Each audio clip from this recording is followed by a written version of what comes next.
여러분, 더오름 수학 원장 이승준 선생입니다.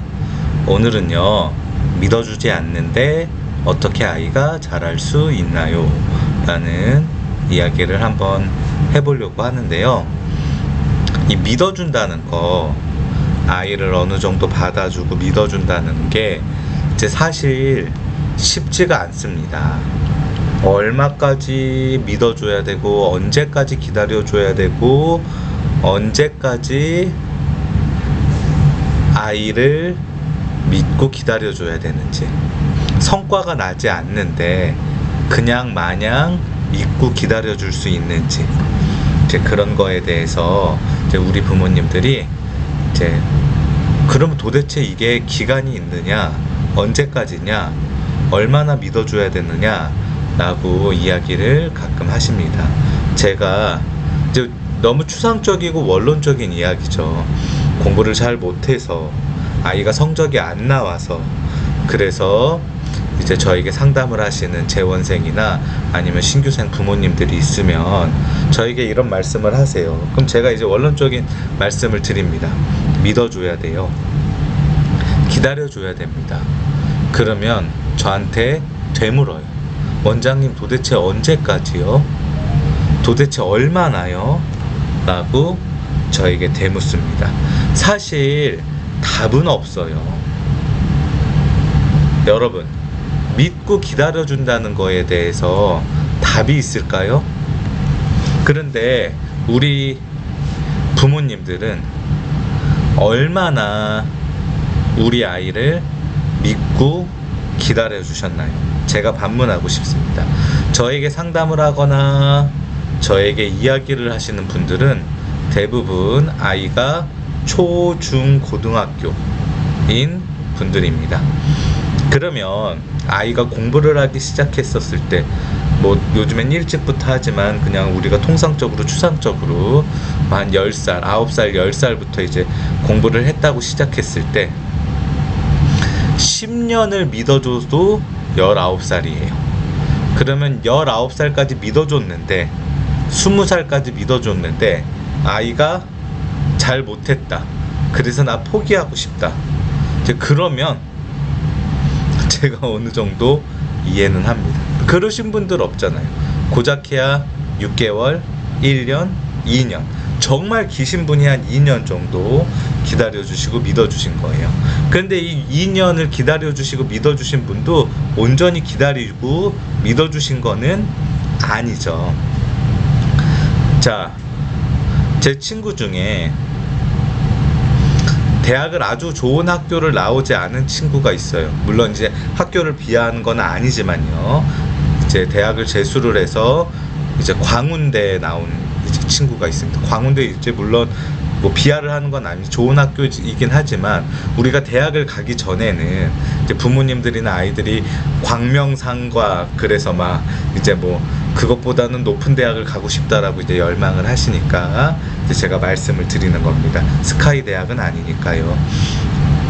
그런데 이 친구가 광운대를 졸업하고 취업을 하지 않고, 그 당시에는 의전원이 있어서 의전원 공부를 했어요. 계속 떨어집니다.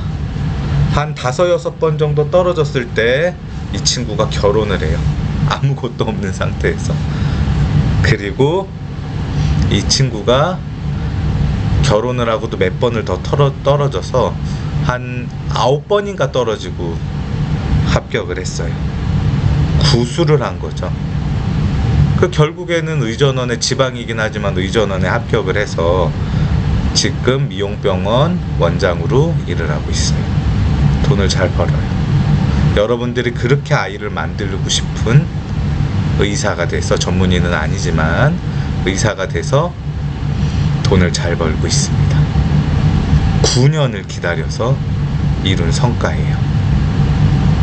우리가 지금 대한민국 대통령으로 있는 윤석열 대통령도 제가 알기로는 사법고시 9번, 10번 정도 떨어진 걸로 제가 알고 있어요. 정확하게는 모르지만. 부모님도 교수고, 이분도 서울대 나와서 나름 공부도 잘한 분이실 텐데 기다려줬더니 정말 주변에 비웃음도 많이 사고 그랬을 텐데 기다려줬더니 지금 이분이 정치를 잘하고 못하고 그런 걸 떠나서 어쨌든 자기가 올라갈 수 있는 최고의 자리까지 올라가서 결국엔 대통령까지 되었습니다. 친구 중에 또 한 친구는요, 공부를 굉장히 못하는 친구였어요. 지방의 그저 그런 학교에 진학을 했고, 제가 알기로는 제가 수학을 가르쳤는데 머리도 굉장히 나빴어요. 이 친구가 기다림의 마술을 가지고, 기다림의 힘을 가지고 열심히 석박사 노력을 해서 지금 물리학과 교수가 됐어요. 믿고 기다려준다는 거, 힘을 내게끔 아이를 믿고 기다려준다는 거는 대단히 굉장히 큰 힘이 있어요. 그런데 여러분, 우리 아이들 얼마나 믿고 기다려주셨죠?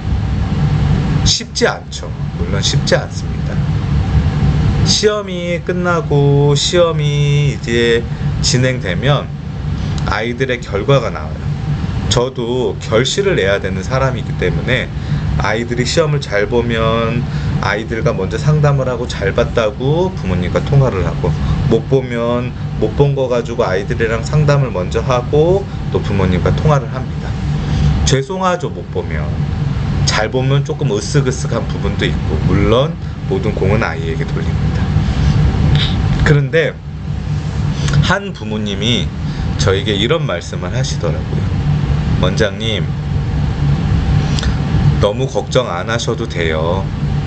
저는 아이가 성적을 잘 받고 못 받고는 그렇게 크게 중요하지 않습니다.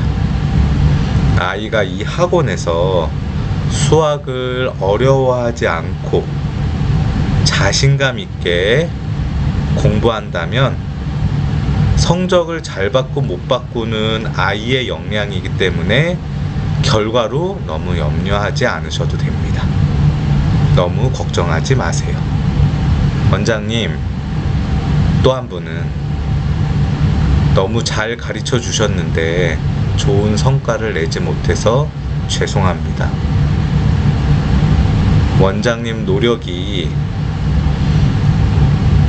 너무나 좋았지만 우리 아이가 노력이 부족한 것 같아요. 하지만 아이가 공부를 열심히 할 수 있고, 또 시험을 못 본 거에 대해서 선생님한테 미안해하고 부모님한테 미안해하고 반성할 수 있는 시간을 가져서 저는 만족합니다. 공부는 언제든지 잘할 수 있다고 생각합니다. 물론 이분들도 시간이 지나도 성적이 안 나오면 저를 많이 탓하고 학원을 그만두실 수 있겠지만, 항상 아이들을 가르치면서 느끼는 건, 부모가 현명하게 기다려줄 때 아이가 정말 잘할 수 있다. 그리고 부모가 현명하게 기다려주고 일희일비하지 않을 때 아이가 결실이 좋았다는 거를 결과론적으로 항상 볼 수 있어요. 그런데 우리는 어떻게 되죠? 기다려준다고 하지만, 아이를 받아주고 기다려준다고 하지만 온전히 받아주고 기다려주지 않아요. 나의 감정을 다 표출하고 나의 방법을 다 표출하는 거죠. 우리가 기다려준다는 이것에 대해서 잘 모르고 있어요. 방치하는 것도 기다려주는 게 아니고, 너무 적극적으로 개입하는 것도 기다려주는 건 아니에요. 잘 못 본 거, 잘 못한 거에 대해서 분명한 반성은 있어야 되겠죠. 왜 시험을 못 봤는지, 왜 공부가 부족했는지, 왜 실수를 했는지, 앞으로는 어떻게 해야 되는지에 대한 반성은 분명히 있어야 됩니다. 하지만 그 반성은, 그 원인의 분석은 내가 하는 게 아니라 아이가 해야 돼요. 나는 아이와 이야기하고 아이가 분석할 수 있게끔 도와주고, 거기서 끝나야 돼요. 내가 거기서 뭔가를 더 하려 그러면 안 돼요. 여러분들 생각보다 우리 아이들 부모님에게 마음을 많이 못 열고 많은 것을 감춰요. 여러분들이 생각하는 것 이상으로 아이들은 거짓말을 많이 합니다. 그런데 그 아이들이 거짓말을 하고 감추고 숨기고 핑계를 대게 만드는 거, 그 아이가 원래 그런 성격을 타고나서 그런 게 아니라 일정 부분 부모님이 만들어 주신 거예요. 저 어렸을 때 이제 부모님과 저와 누나와 사는데, 저희 누나가 저보다 잘못이나 그런 것들을 훨씬 더 많이 했어요. 그래서 잘못을 하거나 그러면 항상 부모님에게 혼나고, 특히나 아버지에게 많이 혼이 났어요. 아버지한테 혼났을 때 저희 아버지가 많이 배우시지는 못했지만 그래도 대화로 이야기를 풀어보려고, 물론 손찌검도 하기는 하셨지만, 누나를 데리고 방에 들어가서 왜 그랬는지에 대한 이야기를 듣습니다. 그러면 저희 누나는요, 100이면 100 모든 핑계를 엄마와 저에게 돌립니다. 공부를 못한 것도, 자기가 뭔가를 잘못한 것도, 자기가 나쁜 짓을 한 것도, 모든 책임은 다 엄마와 저에게 돌려요. 가만히 그냥 누나 혼나는 거 그냥 가만히 마루에서 보고 있다가 한 방에 들어가서 10분 정도 얘기하고 나오면 아버지가 그 향했던 그 분노의 화살이 저와 엄마에게 쏟아집니다. 그리고 누나는 그 분노에서 빠져나가죠. 아무 연관성도 없고 아무 잘못도 없는 저와 저희 엄마는 누나가 잘못한 것 때문에, 누나의 거짓 증언 때문에 아버지의 분노의 화살을 받은 적이 대부분이었어요. 아버지가 누나를 너무 사랑하셔서 판단력이 없으셨던 거죠. 근데 우리 부모님들 어때요?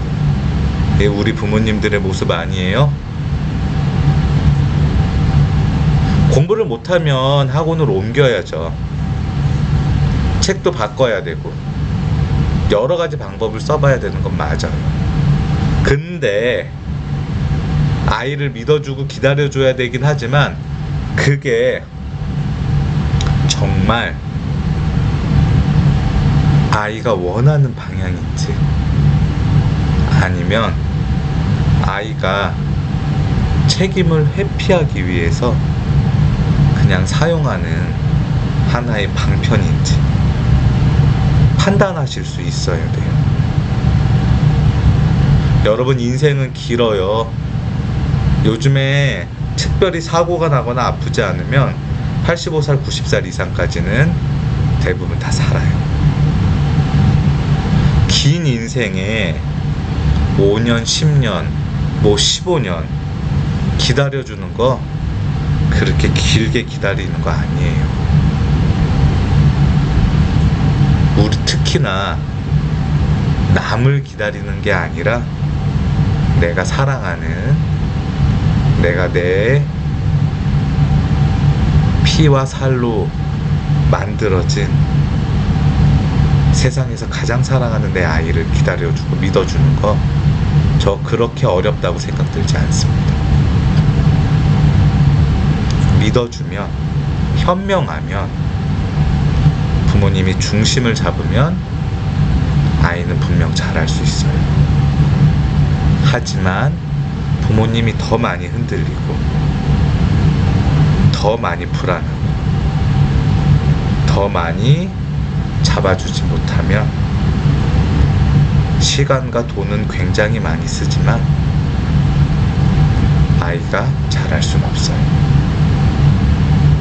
이 부분 오늘도 한번 깊게 생각해 보셨으면 좋겠습니다. 시청해 주셔서 감사합니다.